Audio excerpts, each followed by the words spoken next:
नमस्कार और सखी न्यूज सेंटर पर आप सभी का स्वागत है। साल 2024 के लोकसभा चुनाव में अभी एक साल से ज़्यादा का समय है, लेकिन कोई भी राजनीतिक दल अपनी तैयारियों में कमी नहीं रखना चाहता। इसलिए सभी अपने अपने तरीके से मेहनत कर रहे हैं।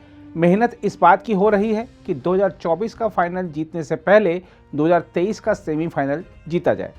दरअसल इस साल कुछ ही दिनों बाद त्रिपुरा, नागालैंड, मेघालय और कर्नाटक विधानसभा के चुनाव होने हैं। उसके बाद सितंबर के आसपास तेलंगाना विधानसभा के और फिर नवंबर दिसंबर में राजस्थान, छत्तीसगढ़, मध्य प्रदेश और मिजोरम के विधानसभा चुनाव होने हैं। 2023 में 9 राज्यों के विधानसभा चुनाव में जिस पार्टी का पलड़ा भारी रहेगा, 2024 में उसी की दावेदारी भी सर्वाधिक मजबूत रहेगी।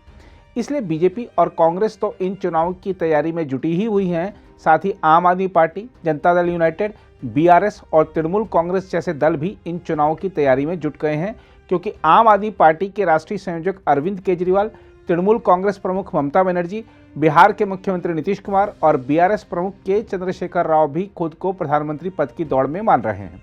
जहां तक चुनावी राज्यों के राजनीतिक समीकरणों की बात है, तो आइए पहले डालते हैं एक नज़र यहां वर्तमान में राजनीतिक दलों की स्थिति पर। सबसे पहले बात करते हैं त्रिपुरा की। यहाँ वर्तमान में बीजेपी की सरकार है। बीजेपी ने यहाँ 5 साल पहले वामपंथ का आखिरी किला ढहाते हुए जीत हासिल कर इतिहास रच दिया था। बिप्लब देव यहाँ पहले भाजपाई मुख्यमंत्री बने थे, लेकिन पिछले साल उनके खिलाफ बढ़ती नाराजगी को देखते हुए उन्हें पद से हटा दिया गया और उनकी जगह माणिक साहा को मुख्यमंत्री पद की कमान सौंपी गई। त्रिपुरा को बीजेपी के राज में ही पहली बार केंद्रीय मंत्रिमंडल में भी स्थान हासिल हुआ और प्रतिमा भौमिक के रूप में त्रिपुरा को राज्य से पहला केंद्रीय मंत्री मिला। त्रिपुरा में मुख्य मुकाबला बीजेपी, वाम दलों और कांग्रेस के बीच होना है, लेकिन तृणमूल कांग्रेस भी यहाँ अच्छा प्रभाव रखती है। वर्तमान में विधानसभा में दलीय स्थिति पर गौर करें तो 60 सदस्यीय विधानसभा में बीजेपी के 36, उसके सहयोगी दल आईपीएफटी के 8 और वाम दलों के 16 विधायक शामिल हैं।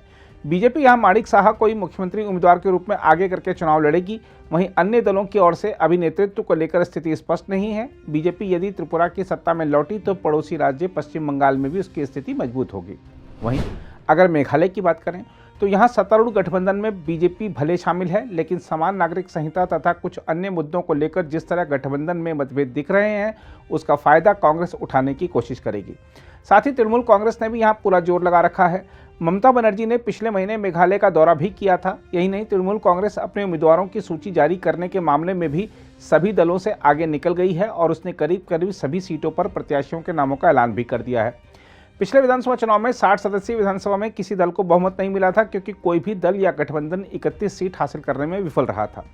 चुनाव परिणाम के बाद नेशनल पीपल्स पार्टी के प्रमुख कोनराड संगमा ने बीजेपी तथा अन्य दलों के समर्थन से सरकार बनाने का ऐलान किया, जिसके बाद इस पूर्वोत्तरी राज्य में एनपीपी, बीजेपी और यूडीपी गठबंधन की सरकार बनी।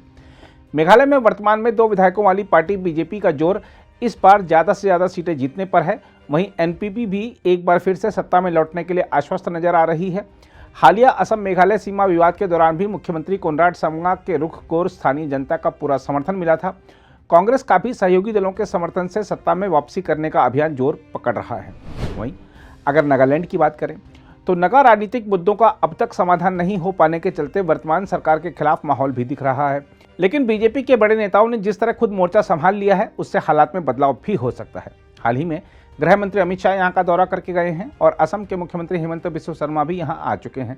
कांग्रेस का कहना है कि नगा राजनीतिक समाधान को जानबूझकर लागू नहीं करने से राज्य में सत्तारूढ़ बीजेपी एनडीपीपी गठबंधन बेनकाब हो गया है। तो वहीं सत्तारूढ़ गठबंधन का कहना है कि उसने जनता से किए वादे पूरे किए हैं और 5 साल के कार्यकाल में राज्य में शांति बनी रही।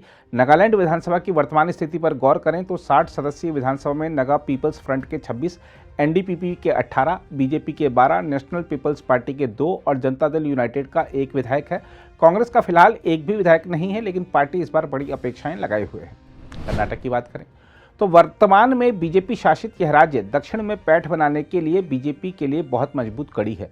कर्नाटक में पांव जमा कर ही बीजेपी तमिलनाडु और पुडुचेरी के विधानसभा चुनाव में भी कमाल दिखा सकी थी। इस महत्वपूर्ण राज्य को बीजेपी अपने हाथ से जाने नहीं देना चाहती, लेकिन राज्य सरकार के खिलाफ भ्रष्टाचार के जो आरोप हाल में लगाए गए, उससे पार्टी की छवि पर बुरा असर पड़ा है। बीजेपी का प्रयास है कि मुख्यमंत्री बासवराज बोम्मई की साफ छवि, हिंदुत्व से जुड़े मुद्दों और मोदी सरकार की उपलब्धियों के सहारे कर्नाटक में एक बार फिर कमल खिलाया जाए, लेकिन जिस तरह के हालात नजर आ रहे हैं वह कठिन मुकाबले की स्थिति को दर्शा रहे हैं। कर्नाटक में वैसे तो मुख्य मुकाबला बीजेपी और कांग्रेस के बीच ही होना है, लेकिन जनता दल सेक्युलर इस लड़ाई को त्रिकोणीय बनाएगा और यदि वह बीजेपी या कांग्रेस में से किसी के साथ गया तो उस दल की स्थिति मजबूत हो जाएगी। कर्नाटक विधानसभा के पिछले चुनाव में 224 सदस्यीय विधानसभा में बीजेपी को 104, कांग्रेस के 80, जनता दल सेक्युलर के 37, बसपा का 1 विधायक और 2 निर्दलीय जीतकर आए थे। चुनाव परिणाम बाद कांग्रेस ने जनता दल सेक्युलर को समर्थन देकर उसकी सरकार बनवा दी थी, लेकिन बाद में कांग्रेस विधायकों के बड़ी संख्या में पाला बदलकर बीजेपी में चले जाने से एचडी कुमारस्वामी की सरकार गिर गई थी और मुख्यमंत्री के रूप में बीएस येदियुरप्पा की वापसी हो गई थी। लेकिन पिछले साल बीजेपी आलाकमान ने कर्नाटक में नेतृत्व परिवर्तन कर बासवराज बोम्मई को मुख्यमंत्री बना दिया था। वर्तमान में कांग्रेस नेता सिद्धारमैया और प्रदेश कांग्रेस अध्यक्ष डीके शिवकुमार भी मुख्यमंत्री पद की रेस में है, लेकिन इन दोनों की आपसी लड़ाई को देखते हुए बीजेपी इस गुटबाजी का फायदा उठाने का प्रयास कर सकती है। तेलंगाना विधानसभा चुनाव की बात करें तो भारत राष्ट्र समिति के नेतृत्व वाली सरकार पूरा जोर लगा रही है कि वह सत्ता में लौटे, लेकिन उसे चुनाव में बीजेपी से कड़ी टक्कर मिलेगी। हाल के वर्षों में यहां बीजेपी जिस तेजी से मजबूत हुई है उसको देखते हुए भारत राष्ट्र समिति पूरी तरह अलर्ट है। तेलंगाना में मुख्य मुकाबला वैसे तो भारत राष्ट्र समिति और बीजेपी के बीच ही होगा, लेकिन कांग्रेस भी यहां मुकाबले में है। इसके अलावा AIMIM, तेलुगु देशम पार्टी और YSR तेलंगाना पार्टी तथा कुछ अन्य क्षेत्रीय दल भी मैदान में होंगे। तेलंगाना के पिछले विधानसभा चुनाव परिणाम की बात करें तो 119 सदस्यीय विधानसभा में भारत राष्ट्र समिति, जो कि पूर्व में TRS के नाम से जानी जाती थी, उसको 88, कांग्रेस को 19, बीजेपी को 1, TDP को 2, AIMIM को 7, ऑल इंडिया फॉरवर्ड ब्लॉक को 1 और 1 सीट निर्दलीय को मिली थी। मुख्यमंत्री के चंद्रशेखर राव यदि फिर से चुनाव जीतने में सफल रहते हैं तो वह दिल्ली के लिए अपने कदम आगे बढ़ाएंगे। वहीं बीजेपी यदि इस राज्य की सत्ता हासिल करने में सफल रहती है तो एक और दक्षिण का महत्वपूर्ण राज्य उसके हाथ लग जाएगा। बीजेपी जिस तरह दूसरे दलों के बड़े नेताओं को अपने पाले में करने में लगी हुई है, वह दर्शा रहा है कि बीजेपी यहां सत्ता हासिल करने के लिए संकल्पबद्ध है। वहीं मध्य प्रदेश की बात करें तो यहां पिछले चुनाव में बीजेपी बहुत कम मतों के अंतर से चुनाव हार गई थी, लेकिन साल 2020 में राजनीतिक परिस्थितियां ऐसी घूमी कि ज्योतिरादित्य सिंधिया के नेतृत्व में कांग्रेस के 2 दर्जन विधायकों ने बगावत कर बीजेपी का दामन थाम लिया। वर्तमान में शिवराज सिंह चौहान की सरकार विभिन्न कार्यों के माध्यम से जनता को प्रसन्न करने में लगी हुई है। सरकार का प्रयास है कि एक बार फिर बीजेपी को सत्ता मिले, लेकिन पूर्व मुख्यमंत्री कमलनाथ के नेतृत्व में कांग्रेस ने भी जी जान लगा रखा है। कमलनाथ ने हाल में सर्वे कर यह भी पता लगाया है कि कांग्रेस कितनी कमजोर है। इस राज्य में वैसे तो मुख्य मुकाबला बीजेपी और कांग्रेस के बीच ही होना है, लेकिन आम आदमी पार्टी ने भी यहां जड़ें जमाना शुरू कर दिया है। मध्य प्रदेश के पिछले विधानसभा चुनाव परिणामों की बात करें तो 230 सदस्यीय विधानसभा में कांग्रेस को 114, बीजेपी को 109, बसपा को 2, समाजवादी पार्टी को 1 और 4 सीटों पर निर्दलीयों को जीत मिली थी। कांग्रेस शासित छत्तीसगढ़ में मुख्यमंत्री भूपेश बघेल बीजेपी और संघ परिवार के प्रिय मुद्दों पर भी जिस तरीके से काम कर रहे हैं, उससे बीजेपी के लिए चुनौती बढ़ती जा रही है। भूपेश बघेल को हालांकि अपने मंत्रिमंडलीय सहयोगी से चुनौती भी मिली, लेकिन आलाकमान का बर्दाश्त होने के चलते उनकी कुर्सी पूरे कार्यकाल में बची रही। बीजेपी यहां कांग्रेस की मुख्य प्रतिद्वंदी तो है, लेकिन पार्टी का नेतृत्व चुनाव में कौन करेगा, इस बात को लेकर स्थिति अभी तक साफ नहीं है, इसलिए बीजेपी पिछड़ भी रही है। हाल के सभी उपचुनाव भी बीजेपी हारी है। यहां मुख्य मुकाबला बीजेपी और कांग्रेस के बीच ही होगा। बीजेपी यहां लगातार 15 साल शासन कर चुकी है और वर्तमान में भूपेश बघेल सरकार को बदल देने वाला माहौल भी जनता के बीच में नहीं दिख रहा है, जिससे बीजेपी का चिंतित होना स्वाभाविक है। देखना होगा कि आने वाले दिनों में बीजेपी इस राज्य के लिए क्या नई रणनीति सामने लेकर आती है। छत्तीसगढ़ के पिछले विधानसभा चुनाव परिणामों की बात करें तो 91 सदस्यीय विधानसभा में कांग्रेस के 68, बीजेपी के 15, जनता कांग्रेस छत्तीसगढ़ के 5 और बसपा के 2 विधायक जीतकर आए। वहीं राजस्थान की बात करें तो कांग्रेस शासित इस राज्य का राजनीतिक इतिहास हर चुनाव में सत्ता बदल कर रहा है। खासतौर पर जिस तरह मुख्यमंत्री अशोक गहलोत और उप मुख्यमंत्री सचिन पायलट के बीच नेतृत्व को लेकर जंग जारी है, बीजेपी को उसका भी लाभ चुनाव में मिलने की उम्मीद है। लेकिन नेतृत्व को लेकर जंग सिर्फ कांग्रेस में ही है, ऐसा भी नहीं है। बीजेपी में भी वसुंधरा राजे के विरोध और समर्थन में पार्टी नेताओं में आपस में ही तलवारें खींची हुई हैं।